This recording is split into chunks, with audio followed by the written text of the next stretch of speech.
What is up, guys? I'm back for the third time. Um, Honestly, I am in shock. I've never opened booster boxes and been able to complete a deck in basically a day. So I'm really happy right now. I'm gonna be doing my Magical Musketeer deck profile, um, and it's a little different than others that you may have seen. It's not a pure build. It's definitely like a hybrid. So we're gonna start with the main deck, and if I have time, I'll do test hands. If not, I'll make another video with test hands and how to play. So absolute must, triple magical uh, Musketeer Casper. Honestly, I'm blessed to be having these three right now. It's insane. But he's a must. Activate a Speller Trap in his column. He can add any card besides himself or the card that was just played to the hand. Any Magical Musketeer card. So you play Desperado, whatever you want to call it, in his column. You can grab any other card without. Actually, no, you can add him to your hand. I'm sorry. You can add any card but the card that was activated in his column.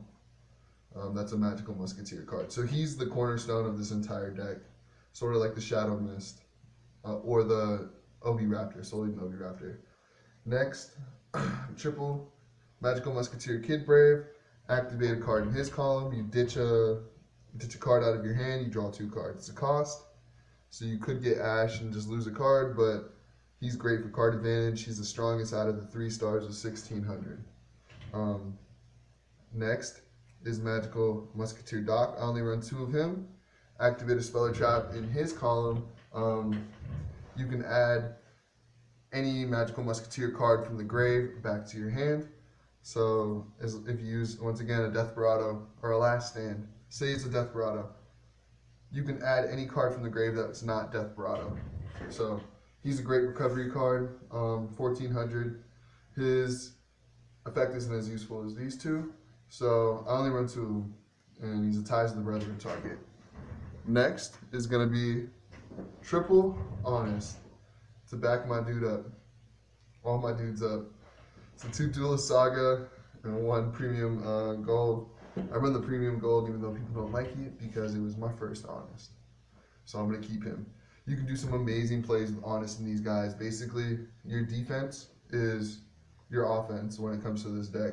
You can be aggressive, or you can just sit back and let your opponent kill themselves. And I'll get more into that later. Next, I run the Wind Witch engine. Glass Spell, Ice Spell, 2 Ice Spells, and 1 Snow Bell. I only run 2 Wind Witch Ice Spells because I only run 1 Snow Bell. So basically, I'd be running a dead card. There's no point in running a third one of those, in my personal opinion. So yeah, I run the Wind Witch engine in there as well as the Spellbook engine, Spellbook guy. So I run 2 of him, and I run 2 Spellbook of Secrets, 2 Knowledge. You'll see that in a moment. But that's it for my monster lineup. Let's go ahead and just pick this up right here. It's great draw power, especially with double summon in your deck.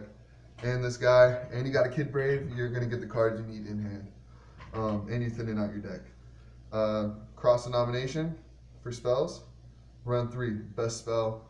The best spell and trap in the entire deck. It goes hand in hand with Steady Hands. Great play is you have like a Kid Brave or Magical Musketeer Casper, and you activate Steady Hands, drop an Honest because you just doubled their attack, right? You know, he's a 4,000, 5,000 attack 3-star monster, and then you drop a Cross Denomination, and they take 5,000 points of damage. That's just a defensive play, offensive play, whatever you want to, use it for, or you can use it as onesies and twosies to just kind of just grind out your opponent. Next, I run the 2 Spellbook of Secrets. Not ulti. I want to max out my deck, but it's extremely expensive. 2 Spellbook Secrets to go with the Spellbook Magician of Prophecy, and then 2 Spellbook of Knowledge. Thin your deck out by 4 if you do it right. If not, you can still draw 2 cards and thin your deck out. Next is 3 Ties of the Brethren. 1 Ties of the Brethren was fucked up, bent in half. Sorry about that. It actually makes me sad. I had some cards get destroyed, and that was one of them, but it wasn't too bad. It's still straight. This was the only one that was salvageable. These 2 I got from a buddy. He doesn't play anymore. So 3 Ties of the Brethren. Should be 2 double summon, but my other double summon is literally in my mailbox. It just needs to get picked up, but my girlfriend is at work right now, so sadly I can't go get it, and I was just too excited to get this done for you. So double summon right here. Should run 2.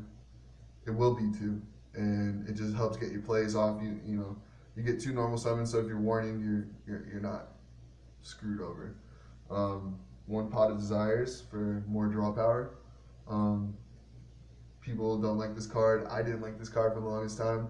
Sometimes I still don't like this card when it banishes targets that I really need, but Pot of Desires is, I feel like, a necessity as a 1-of in this deck. 1 Instant Fusion. My Instant Fusion goes into my, what's his name? Thousand Eyes Restrict to get rid of problem monsters. And then lastly, 1 Border Wipe, Raigeki. And that's it for my spells. I feel like I run really spell-heavy decks. I think that's okay. I think that's fine. Lastly, for traps, 2 Desperado. I love this card. Since I don't have my double summon right now at the moment, I put in 3 Magical Musket Last Stands. It's usually at 2. I would love this at 3 and that at 3, but there's just not enough room. I know running the Spellbook Winter Witch engine kind of gets in the way of that, but I feel like it's a great recovery asset to have that engine in here. And then 1 Fiendish Deal.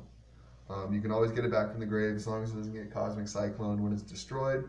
When it's destroyed, you can add any Magical Musketeer card from your graveyard or your deck to your hand. If it's banished, it doesn't get that effect. But yeah, that's it for my traps. And that's the main deck right there. So let's get into the extra deck. I run 2 Clearwing Single Dragons because I can only go into 1 Crystal Wing per game, right? So I have this one just in case I can go into Clearwing with the 2 other Wind Witch cards, Ice Bell and Glass Bell. I run the Utopia package. It's not necessarily hard to go into. It's not something I really have to go into, but it's there. 1 Bujin Tsukiyomi, 2 level 4 light monsters, so Honest. If I'm really in a pinch, double Honest. All you need is 1 card. You detach 1 off this, you ditch that card out of your hand, you draw 2. 1 Decode Talker, 1 Thousand Eyes Restrict. Now I only have this many cards in my extra deck at the moment because I'm going to watch the meta and see how it goes and fill it with Ghost Reaper targets. So let's just get into my side deck since I told you a little bit about it. Ghost Reaper and Winter Cherries, triples. Sold my Ghost Ash and my Ghost Ogres. So this is really all I need anyway. I don't run Ghost Ash in the Ash Blossom in this deck. I don't think it's necessary. For the second game, Buried Statue of the Heavens. This is an absolute stun card. You got Honest, and it's going to protect it most of the time. I think that this is a great addition to this deck. This is when I sub out my Wind Witch engine for these guys right here. And also, double Denko Seka. I can still play with this card on the field. Others, they can't set. I can play stuff from my hand, and that's what makes this card in this deck insane. So I'm not maining it or anything like that. It's a side, it's a situational card, but it's great nonetheless. 2 Magical Musket Dancing Needle. Target up 3 cards in either player's graveyard, banish them, and I can only activate that once a turn. But that can really cripple the deck as well, especially like True Dracos or something like that. They're still running around. Double Mirror Force to basically troll motherfuckers because everyone expects an evenly match now, but Mirror Force still does work. Lastly, triple Cosmic Cyclone for those back row heavy decks or True Dracos, where you can banish their stuff. So that's it for my side deck, and that's my whole deck profile for you. I hope you enjoyed. I hope it gave you some sort of ideas for your own deck profile. If you run pure, if you run a hybrid, Magic Bullet, True Draco is a thing, and it's actually kind of scary. A little bit of Brick City, but I think that there's ways to make it work. So I hope you enjoyed. I'll do a test hand, how to play video as well. Just, for you guys, information. I do this for fun, not for anything else, and to showcase what I have. So thanks guys for watching. Hope you enjoyed. Peace.